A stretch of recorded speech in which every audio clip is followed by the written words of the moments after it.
Hey, today we're gonna get into, you know, part of my life lessons and my experiences that I encountered out of my years. At the age of 19, matter of fact, that's what we're gonna start at the age of 19 years old. After being home probably about a year, after I came home from Oak Hill, I was home for about a year, probably a year and a half. I came home in, I think, 86, 87. I had my son, 1987, and I got locked up in 1988. Being in the game, being ignorant, to the consequences that came with the game, really didn't care, honestly, didn't care about the consequences, didn't care about, whatever came, with the game because my mind I was pretty much stuck on what I was gonna do or how I was living, I was a hustler. That's something that I dedicated my life to. I value money. I value drugs. I value jewelry. I value these things more than I value my life. And almost got my life taken, and out in the street, being in the street, call myself, being a man. But, consequently, getting locked up, getting a life sentence, drug transaction going wrong. I ain't gonna get too much into that, but a drug transaction going wrong. Caught a life sentence and ended up down Lorton. Lorton, Virginia, they call it the Hill. It's open population with like 24 dorms. Back then, when I first went to Lorton, I probably was one of the youngest guys down Lorton, but it was about five of us. It was about five. I ain't gonna go into the names of the dudes that was, incarcerated with me because I ain't gonna do no whole lot of name dropping, but we was a young crew and all of us had, the same kind of charges, violent charges. All of us was, pretty much aggressive. And we couldn't go to youth center.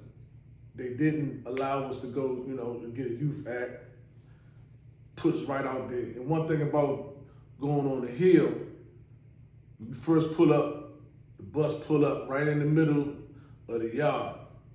And ain't no police in the dorms at this particular time. You got the police at the post, but pretty much the Lorton dudes is running the hill. I mean, it's wide open population. They got drugs, they got wine, they got liquor, they got street food. They cooking street food in the dorms. They getting food from out, out in the street, sent in. It's pretty much, every day. This how, things was going. And so bus pull up. First day the bus pull up,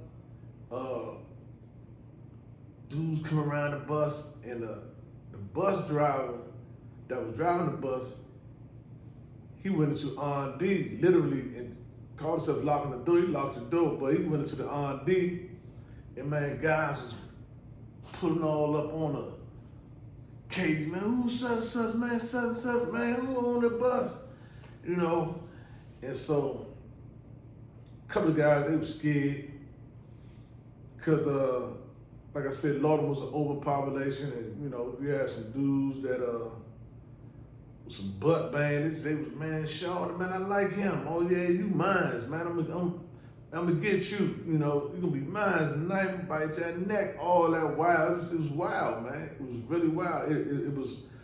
I call it the jungle, man, because you had your lions, you had your tigers, you got your wolf pack, you got your snakes, you got your silverback gorillas, You got your flunkies, your monkeys, you got your snakes, you got your possums. Man, you got pretty much, a little bit of everything, man, all in one spot. And a lot of guys really, don't care. They live by a code and principles that you'll lose your life over a chair. You'll lose your life turning the TV. You'll lose your life kicking somebody's cat. You'll lose your life over a mop bucket or a bucket that a dude washes clothes in. So, it was real, it was vicious, a vicious environment. It was gladiator school. So when the police came back on the bus, he said, all right, y'all calm down, man, because I'm going to make an announcement. He said, man, it's an open population. You pretty much got to find your own dorm. He said, but if you feel like you're not fit for this environment, if you can't get off this bus, he said, man, you got to check in. You got to go on PC, protective custody. Because, out there, it's survival of the fittest. You got to survive the best way you can. For the most part, a lot of dudes had homies, a lot of dudes was on the bus and been in before, so they was, man, let me off here, man, this. So, for the new dudes, it was a little fear factor. But like I said, it was a crew that I came with, and we had made a vow that, look, man, we go everywhere. There's about five of us. Like I said, all of us was young, 19, 20, 18, and it was like, look, man, we go everywhere together, man. We go to the child hall together. We play basketball together. We work out together. Man, we go take a shower. We take a shower, man. We take a shower together, man. Everybody, shower open, showers anyway. So for the most part, and one of the things that we all made sure that we did, as soon as we got off the bus, we got knives. All of us got knives, so we walking around with our knives on every day. Cause like I said, you had, some vicious situations out there. Dudes was, they was robbing. You had some nice tennis shoes, they was coming to get them. You had sweatsuit, because people wearing their own clothes. Man, they coming to get it up off you. You got some weed, you got some dope. Man, they robbing, they getting it up off you. If you're not a man, you gonna get tested, and so one day we down at the gym and they had the ring up there, the boxing ring up. So one of the young dudes that I had just met, I'm gonna say his name because he a good dude, Tim. He come from the Gardens, and Tim, man, out of our whole crew at that particular time, unbeknown to me, man, was the sharpest razor. The sharpest razor. I'm talking about sharp with the hands, with the gloves. We didn't know. So we sitting down on the bench. We all sitting down on the bench, or the basketball benches, and we just sitting in there watching a couple of dudes in the ring spar. And Tim at that particular time couldn't have been no more than probably like 160 pounds. About 160 pounds. Real smooth dude, man. And Tim was watching the guy that was in the ring. He was like a heavyweight. Tim had to be like, I said, he was about 160, probably lighter than that, probably 150.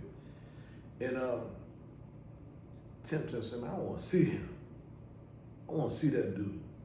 He's like, man, nah, man, come on, bro. We ain't got time for that, man. He's like, man, I need to see him. So he told one of the coaches, man, hey, man, wrap me up, man. Put me some gloves on. I'm trying to get some work, man. I need some work from Big Boy. I think the dude was in the ring was Bey. Bear was like a heavyweight. Bear was pretty good with his hands, pretty good. And man, Tim would have been that joint. Tim was like Terrence Crawford, Floyd Mayweather. I'm talking about, man, he would have been that joint. They tried to put a headgear on him, but he was like, nah, I don't need no headgear. I don't need no headgear. Don't put no headgear on me. I need to, cause Tim's slipping. He's seeing it, stepping out, And man, he came in there, man, was throwing nothing but thunder. Every punch he was throwing had bad intentions behind it. And dudes that was playing pool, some dudes that was just, in the gym at that particular time, man, the gym got quiet. Because like I said, Bear had a name. Bear was one of the best boxers on the hill at that particular time. And man, Tim put on the exhibition. And really, at that point right there, it pretty much solidified who we was, It was like, man, yeah, them youngest, man, and they knew we was packing, everybody, we was gonna go, at any given moment, you could have considered us as like a wolf pack. Cause man, we was moving as one unit. Until, once after being out there for a while and guys know who you are, you ain't gotta really move like that. Dudes knew that, nah, don't play with younger than them. So, like I said, as time went on, I pretty much, man, started doing the same thing that I did when I was in the street, man. I hustled, and I was getting packs sent there. I ended up meeting a police officer. She was very fond, of me, at that particular time because I was a youngin'. I was working out every day, minding my business, staying in my own lane. I was giving me some money. I was giving me a few dollars, and I was putting that gear on. Man, I had all my waves in my head. Used to work with temper taper, and like I said, well, for those who know, always been a barber. That's always been like, my green card, so to speak. I always had my barbering skills, and so, guys knew that, I could cut. But I was going to visits, with my slip-ons on, with my jeans and, button up, and waves in my head. Every day I'm jogging like 10 laps, doing my pull-ups, my push-ups on the bench. So I got locked down one time. I think I got locked down for, me and the officer got into it. We had got into it. He tried to take, matter of fact, I'm a tell that story, man. It was wild, man. I had an onion that I was using to make my tuna fish and stuff with. I had a big old onion from the kitchen. The guy used to work in the kitchen, used to bring me my food because a lot of times, as time went on, I wasn't going in the kitchen no more. I either was making my food or my police officer, which became, my folks, she became my bun. She used to bring my food in because I wasn't eating no red meat, no chicken, no turkey. In 1989, I stopped eating all red meat, and I was small too, but I stopped eating all red meat. Started reading books, how to eat to live. I was fasting and, developing my disciplines. Also, I got into barbering school, which later on I went and got my barber's license. But let me back up a little bit. So I'm in the dome. I end up meeting a young lady because she's working the tower at first. And every morning when I used to jog, she's had binoculars. And sometimes I'd take my shirt off, be flexing, jogging. And she used to be looking. And I was in the dome after I finished working out, and I had the onion, and so he got the new rookie police that come in. So the new rookie police come in, they coming through the dorm looking for stuff, and so I don't think they gonna, say anything to me because I ain't in nothing, I ain't doing nothing. I'm out the way. At least I thought it was. But I had an onion on the wall in the back of the dorm. It's a wall, and it came past and took the onion off the wall and said it's contraband. You can't have this. So the dorm, there's like 80 people in the dorm, so you come up one side and then you can go through the back, the bathrooms in the back, the shower in the back, bathroom on the other side, then you can go back like a horseshoe back up to the front. So they took my onion, I had my shower shoes on. I'm like, oh man, what are you doing? So me adopting Lorton principles, man, you don't go for nothing, young, don't let no police disrespect you, don't let no dude disrespect you. Check them, because I done seen inmates check police. I done seen inmates knock police out. I done seen inmates tell the police, because they randomly like, hey, shake down. Seen guys, straight up tell the police, man, you're not shaking me down. You don't shake no man down. Matter of fact, man, don't even look at me. Don't touch me. You keep walking. Know he dirty, got a knife on him, probably got some dope or whatever you got on. You're not touching him. And so I adopted that mentality. So me being immature, really at that particular time, like I said, I'm adopting these Lorton principles. I went and ran, put my tennis shoes on, and ran up the front of the dorm there. Like I said, they had some rookies. It's about 5 of them all together. They was with the lieutenant and they was with the sergeant. So went up front, and I was like, I told the lieutenant, I said, man, tell the dude, give me my onion, man. Man, dude took my onion off the wall, man. He disrespected me, man. That's my food. Don't touch no man food. And so the lieutenant, man, told the rookie police, man, because I'm standing in front of the door at this time, so he can't leave. He said, rookie, you're going to have to get that man out your way. And so I said, man, I'm telling you, man, give me my onion, man. I don't got nothing to do with what y'all doing. Give me my onion. Like I said, I'm emotional. I'm in blast. I'm just coming off the track. I already took my shower. And my mentality is nobody disrespecting me. Nobody's going to disrespect me. Nobody's going to, what I'm saying? It's just, you can't violate. We're doing a life sentence. I was sentenced to 15 to life at that particular time.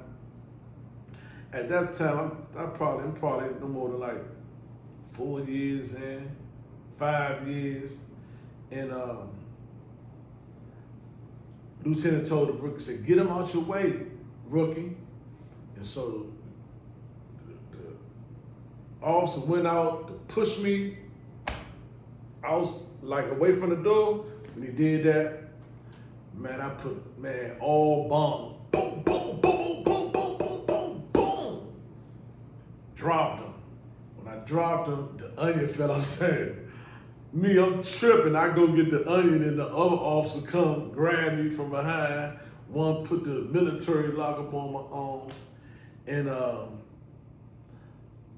I'm tripping like I ain't know what was going on at that particular time. It was just so much that happened just at a split second. It locked me down. Matter of fact, they locked a few of us down because a lot of guys, when they seen me go, they went. And I'm in a hole. While I'm in a hole, the FBI come. And they get ready to bring me up on charges, assault against, a correctional officer. And so, man, my knees shaking. I'm like, oh my God, I can't be adding on to my time, man, so they like, man, you facing, these kind of charges. And so the officer that came and got me after I got interviewed by the police was a female officer that used to be in the town. So she was a rookie also, but she wasn't really on the pound. They just had her at different, locations. Anyway, when she came and got me, it was her and another officer. When they came and got me, they handcuff you. You know, you got handcuffs on your waist, and you got no, you ain't got the shackles on. You just got your handcuffs around, handcuffs and the handcuffs to your waist. So they walked me back to my cell, and she was like, "What you done did now? How you get in trouble? This and that." I was like, "Man, it's a lot of things, man, that went on, man." And she said, "I heard about it or whatever." So while I'm locked down, I write her a note. I write her a letter. Told her how, you know, beautiful she was, and, you know, if she was mine, so forth and so on. I had a gift with the ink pen. Matter of fact, I used to write letters for dudes, you know what I'm saying, to get them visits, to get them, you know, to get their little females to come down, because a lot of dudes was literate. And I always had the gift of gab. I knew how to write letters. I knew how to talk on the phone, and, you know, and so long story short, she got the letter, and you know, when she didn't blow the whistle, she didn't tell on me. I knew that she was good people. So when I got out the hole, when I got off a lockdown, I seen her. Remind you, at this particular time, I'm hustling, so I got money stashed in different spots. I got money stashed in my dome, in the little light sockets. I got money in the gym hidden. I got money hidden over the school. I got money on the rec field, you know, dug up little, you know, got little spots all around the hill. So she was in, I think, at least 4 or 5 dome. I think she was in 5 dome. That's on the small walk in Lorton. You got the small walks, you got the big walk, you got the yard, and you got the hollow. I seen her, so went to one of my little stashes, got $50 out, wrapped it up in a letter, put some tape around it, so when they called child, everybody left out to go to the child hall. Like I said, I ain't used to go to the child hall. So when everybody left out, I slid her the letter, and she opened it up underneath the desk. And when she opened it up, she seen the money. I seen her eyes get big. I was at the water fountain. I looked, seen her eyes get big. So she didn't say nothing. She read the letter, and I said some good things about it, you know. But I told her, I said, "Man, go get your nails done, and you know, you need your nails done," because I seen her nails wasn't done. Boom. Next day she come back, nails done. I gave her some more money, because I had thousands of dollars, man. I was hustling. I'm selling dope. I'm selling weed. You know, I'm still in the game, you know. And on the hill, gave her some more money to bring me some food in, and the next day to get her hair done. Sure enough, she went and got her hair done, brought me some food in. Then I had her go pick some food up from family member. I said, "Man, you know, people, you know, they cook, they don't," and I had them to put that, you know, because I usually eat a lot of peanut butter. I had to put the work inside the peanut butter, seal the jar back up, and she used to bring the food into me, cereal and all that kind of stuff. And that's how I was getting my work.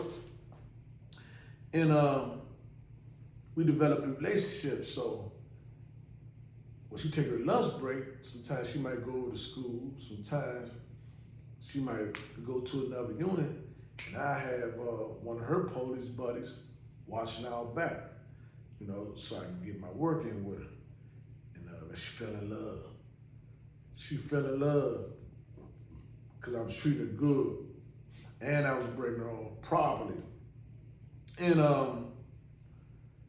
as time went on, I still had a young lady that was coming from the street that was seeing me at that particular time. She had did like 5 years with me. And we're in the visiting hall, and while we're in the visiting hall, and I'm seeing her, the police female comes into the visiting hall off her post. She on a walk somewhere. She came off her post in the visiting hall and confronted my visit, my young lady, you know, in front of me right there. So, oh, so this your folks, these are the people that you got coming to see you. And so the young lady that was coming to see me, she was like, well, pardon me, looking at me like confused. So I'm telling her, like, for real, this is what you doing? You gonna come in the visit hall? So imagine, it's hundreds of people in the visit hall. You got on both sides. We're in the chapel. It's just the chapel big. People on both sides. And you know, when people got visits, you know, they talking amongst each other. So it's like, but at this particular time, when they seen the police lady come in, because usually, you know, if a police officer come in the visiting hall and confront somebody, it's to pull them out, you know, and perhaps they might pass something off. This wasn't the case. So everything got quiet. Boom. You can hear everybody was looking like it was a reality series or something. I looked at him like, man, for real, that's what you gonna do? You gonna lose your job? You gonna come in here and confront my peoples, man? She was like, that's right. Cause I'm the one in here taking care of you. She ain't taking care of you the way I'm taking care of you. She was really emotional at that particular point. And I was like, man, I gotta, in my mind, I said, I gotta cut you off, man. I said, so I told the female that was with me, I said, man, just calm down. Don't trip. So after she, you know, put me on the spot, pretty much said what she said, she rolled out. And so of course people visitors looking, and they nosy or whatever. So my peoples at that time, she just got quiet. So I knew she was in her feelings because she was like, dang, man, you got me coming down here seeing you, and you dealing with another female, you know, police officer at that. And, you know, she confronted her. So eventually I had to cut her off, which became an issue, and she started acting all hot. So nevertheless, as time went on, you know, I started, you know, really focusing on, you know, really getting my life together because I had a life sentence, man. I said, man, I got to do some things that's going to really better myself. And like I said, you know, they got different programs out there. They had UDC Community College. They had Georgetown Street Law. They had, of course, barbering, which I started taking barbering up. I got my apprenticeship license. I went back to barbering school, got my master's license. I went to brick mason. I got my brick mason certificate, drywall, plumbing, and I just started just going and getting in different programs. What set the fire underneath me or inspired me was a dope thing. Because before that, I wasn't doing nothing. I'm hustling. Got the police female coming in. I got dudes coming around me, my men, slept in the dorm with me. And I'm pretty much just doing my time. I'm doing it how I want to do it. I ain't thinking about no program at that particular time. And Dolphin came to me one day. He was like, Jordan, man, I'm sick, man. Let me, get me, man. Oh, man. So I made him wait. And he was a little bit mad. I could tell he was mad. And I ended up going to get him. He went and did his little thing.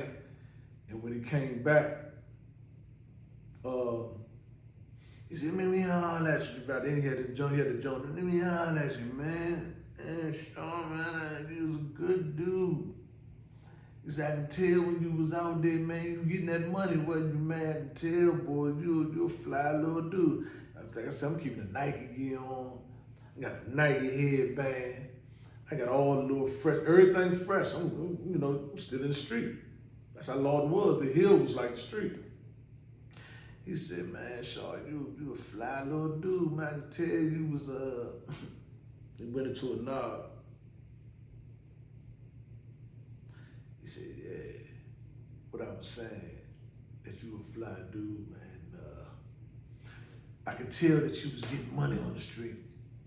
He said, but man, you in here hustling, in here, doing all the things like you really doing something. He said, man, what's going to impress me is hustling your way out the penitentiary, dumbass youngin'. And step, I'm looking at him, I wanted to say something. But at that particular time, I didn't have no high school diploma. I ain't had nothing. And he looked back, he had walked down the aisle, he looked back and looked at me and gave me a grit like, I said it. I said that. And I wanted to respond to him, out of my ego being crushed. Wanted to respond to him, but the weird part is that, man, I sit on my bed and I thought about it. I said, damn, you're right. I call myself a hustler. I call myself a dude that's, so I can hustle my way out of the pen. From that point on, I started programming. Like I said, I got my barbering license. Down low, you get your I got my barber's license before I got my high school diploma. After I got my barber's license, because I just studied all night, I just put my light on my bunk, because at a certain time, all the lights go up, but you can put your light, the makeshift light, plug up, hang it over top of my bunk, man, I'm in my book. And I started reading, studying, got my highlighter, taking my notes, got my barber's license. Mr. Davis was the chairman of the state barber board at the particular time. The ironic part was Mr. Davis lived up the street from me on 41st Street, and he was like a mentor, like a father figure. Like I said, I ain't had no father, coming up. My father was back and forth in and out of the penitentiary. My grandfather was there. But Mr. Davis lived right up the street. His son, Marshall Davis, that was my man. And he was the first one to show me how to cut hair. With one of the ones, like I said, my father, he was a barber as well, but Mr. Davis was the chairman of the state barber board. When he came down, and he told me, he said, man, I need you to take your time serious and make something of yourself. He said, man, you wasn't raised like this. And so that was like a confirmation of what the dope fiend dude had told me. So, man, after I got my barber's license, my apprenticeship license, went to school, started studying for my high school equivalency. I got that. I failed the first time. I went back, succeeded the second time. After I finished that, I went right back, got my master's license, my master instructor's, a master's barber license. Then I went on and got my brick mason certificate. I went and got my, did a drywall, got into drywall, and some other programs. But at that particular time, I started reading. I read the Bible. To me, at that particular time, was dynamic thought and as a man thinketh. Because it talked about the psychology, of your mind, that a man is what he think. Your character, your behavior, your success, and your failure is a direct result of your thoughts. It said, one of the things that I memorized, it says, circumstances don't make a man, it reveals him to himself. And so if you see yourself striving to become something or a better version of yourself, and then your circumstances is going to reflect that, So that's what I started doing. I started, man, really taking time out to study and look at my mindset. I had to shift my mindset because I didn't want to come back. A lot of dudes was going out, coming back with more time. A lot of dudes was going out, getting killed in the street. I'm talking about wasn't even lasting a week. And that's after doing time. Like I said, when I first got a lot of dudes was already, down there doing 20 and 30 years, you know, and they wasn't thinking about, you know, programming. They wasn't thinking about doing nothing but the same thing that they always did. And a lot of times, I realized later on that a lot of them dudes had mental issues. A lot of them dudes was schizophrenia. They had schizophrenia, bipolar, ADHD. You know, retarded for real. Them jokes were retarded. Walking around with retarded strength, just cut up for no reason, just ready to wreck, angry.